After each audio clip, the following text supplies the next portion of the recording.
What's going on, everybody? This is Gainz Gaming. Today we are talking about one of the biggest questions I get in Rise of Kingdoms, which is, should I still invest in YSG? And you know, Zhuge Liang has been out in the game for quite a while now. Let's see when I unlocked him. We unlocked him in May of this year and expertised him at the end of June. So should you be investing in YSG, or should you skip YSG and go straight for Zhuge Liang? And like I said, this is probably one of the most asked questions I have gotten in Rise of Kingdoms by far, because, you know, a lot of new players are just getting to the point where they are unlocking YSG and trying to figure out whether or not they should invest in him, because, you know, once they get to Season of Conquest, Zhuge Liang is there, and he's basically YSG 2.0. So today we are diving deep into these two commanders and which one you should be going for based on what kind of player you are aiming to be. So when it comes to using Zhuge Liang or YSG, obviously YSG can be used in Season 1 or later, so he is usable in Season 2 and 3, whereas Zhuge Liang, or Zhuge for short as we'll call him, is only usable in Season of Conquest, and this is now Season 3 and beyond. So you actually can use him in KVK 3, just like every other Season of Conquest commander you are able to use in KVK 3. Even the brand new commanders you can use in Season 3 now. So what are the pros and cons of using YSG versus using Zhuge Liang? Let's start with YSG. Obviously, you unlock him first. If you are in KVK 2, you know how limited your commanders are with commander depth. You really don't have a lot of options, and YSG is, quite frankly, probably one of the best options you have in KVK 2. Because, like, if I take a look at my 5 marches that I use in the open field and which ones are usable in KVK 2, literally none of them I could use in KVK 2. So if I were to migrate backwards to KVK 2, I would not be able to use any of the marches I have right now. And that's saying something. That really shows how much stronger Season of Conquest commanders are versus KVK 2 commanders. And, you know, to preface, like I said before, there are different pros and cons for using YSG versus using Zhuge Liang. You can see in my lineup, YSG is not here. Zhuge Liang is. And so we're going to dive into why that is. And the main reason why is because with Zhuge Liang, one of the biggest pros here is that he is extremely good with all archers. He's actually benefited if you have all archer commanders. So you can see right here, if this commander troop contains only archer units, it deals 20% extra skill damage, which is just absolutely insane. And the reason why that's important is because a lot of people use YSG with non-archer commanders. And that's really the biggest distinction here between these two commanders, is if you are using Zhuge Liang with, like, Scipio, for example, or with Nevsky, or you have just very limited amount of marches you have available in the game, you might want to put a big AoE commander such as YSG behind that commander. So, for example, in KVK 2, one of the most popular things I see in the open field, especially like in Ruins, is like a Charles with YSG. Or for the longest time, I ran Alex with YSG. You can basically put YSG with just about any commander in the game, and he is going to trade pretty decently. Obviously, like, if you use Dragon Lancer or any of these, you know, stupid commanders, like, you're not going to trade well, obviously. But if you put basically any other commander with YSG, you are probably going to trade somewhat decently with him. You know, for the longest time, I ran Saladin with YSG as well. You know, he is such a versatile commander where you can really use him with just about anything. And biggest reason why is because the only thing that actually applies to archers is the chance to increase your archer attack bonus by 100%. Everything else is usable for basically everything. You know, obviously the watchtower, garrison attack doesn't matter, but the direct damage rain of arrows, 1700 damage factor to 5 enemies, it doesn't have anything to do with archers.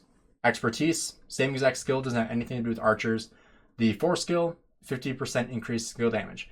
So the biggest reason why you would use YSG over Zhuge Liang is if you were not going to make a complete archer pairing. So for example, if you are trying to make a budget pairing and you don't want to expertise Boudica or invest into Boudica or Nebu or any of the other archer commanders, if I go to legendary and archer, if you don't want to invest into any of these archer commanders that people use as primaries, then, you know, it makes sense to just use YSG and pair him with another commander. Like, for example, if I were to take out my Boudica and just get rid of archers entirely, not even use archers whatsoever, what could I put here with my YSG? Just about anything. Obviously, like, I wouldn't put Guan with YSG, but you could run Scipio YSG. You could run Hugh YSG. You could run Nevsky YSG, Joan YSG. Like, you can run basically everything with YSG. Like, he is such a versatile commander that, I mean, obviously in the open field, you're going to trade well with YSG just about with anything you put in front of him. And if you can hide him effectively, you're going to trade extremely well. And so that's one of the biggest pros to using YSG, is that he can literally be put anywhere. You can put him in a garrison, you can put him in open field, you can put him in literally anything and he will trade well. Versus Zhuge Liang, if you are investing into archer commanders such as Boudica or Nebu or really any other one, Henry, then going for Zhuge Liang makes way more sense, because you are going to want and need the archer bonus of the 20% extra skill damage for archers. But, like, for example, the difference between Boudica, Zhuge Liang, and Boudica YSG is pretty big. And the main reason why is because of the extra skill damage that you get from Zhuge Liang for just having those archers in there. And on top of that, the extra damage, you're doing way more damage.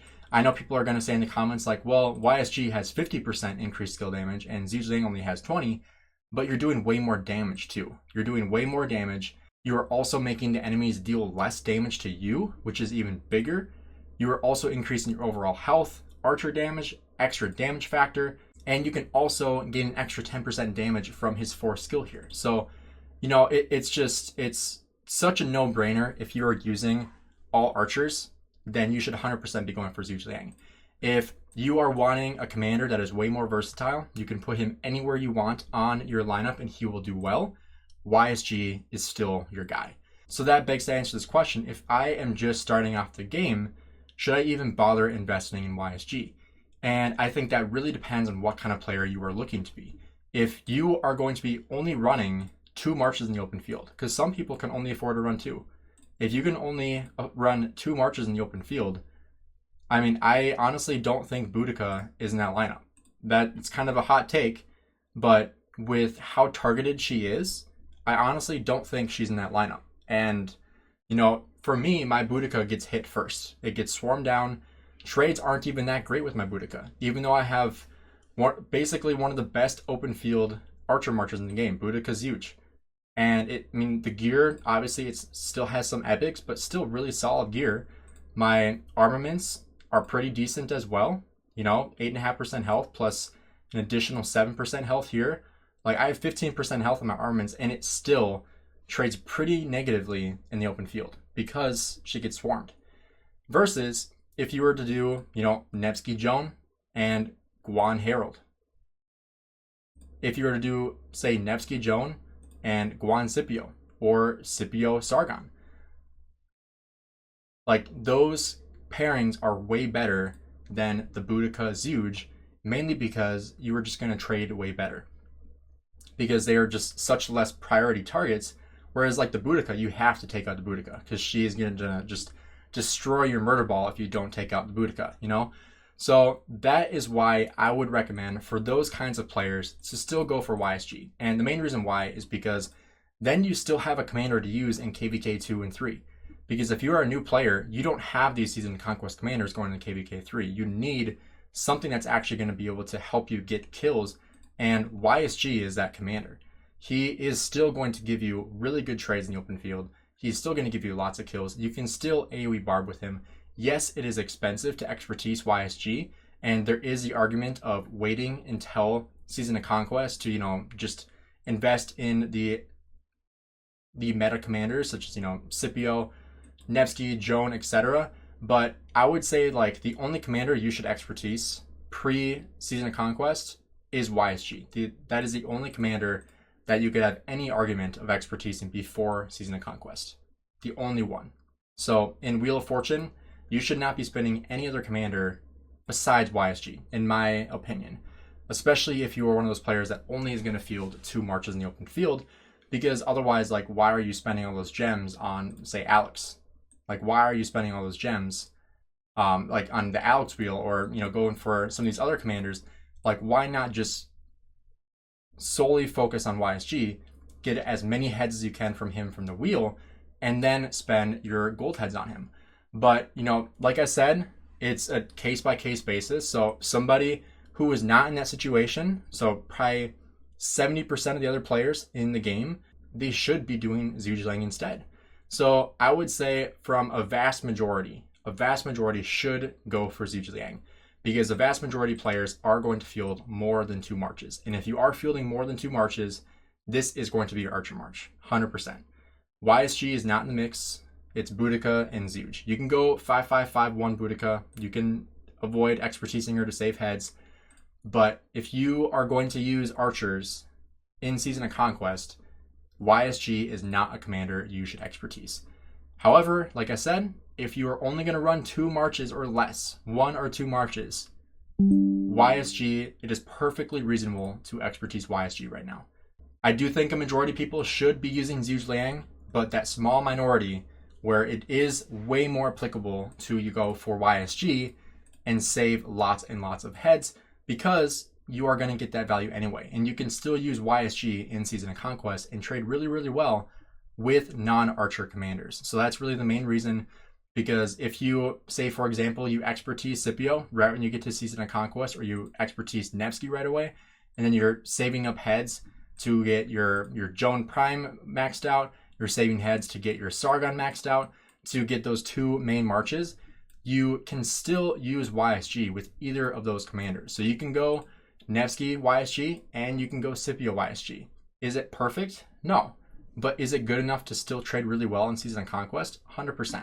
So that is why I'm saying this. I think majority of players should still go for Zhuge Liang, but those small minority of players, that is way more applicable to go for YSG and then be able to use him in a budget sense in Season of Conquest to then save for those more meta pairings, and even save for future meta pairings as well. Because if you are saving those heads for, maxing Sargon and you have Scipio finished up, maybe a new infantry commander comes out and is way better. Like maybe you were saving up, you're like, oh, Luce, I want to expertise him instead of Sargon. Boom, you have your lineup there. So I think it's way more applicable to still max YSG if you're in that situation. But for everybody else, like, I know it sucks holding off and, saving up heads and just waiting for Season of Conquest. But now that it's coming in Season 3, it's not as much of a wait. Before it was like 8 months and it's like, okay, I'm not going to fight for 8 months because I don't have any commanders. And that sucked. People were quitting over that. And, I can totally understand that. But now that it's Season 3, it might be 5 months, depending on the timetables of your fighting. But now I think it makes more sense to wait. But for those players that are, like, they know who they are not going to field more than 2 marches, then Zhuge Liang is not going to be the guy for you. Unless you're planning on going full archers, then by all means. But let me know what you guys think about this in the comments below. Have a great rest of your day. Thanks for checking out the video.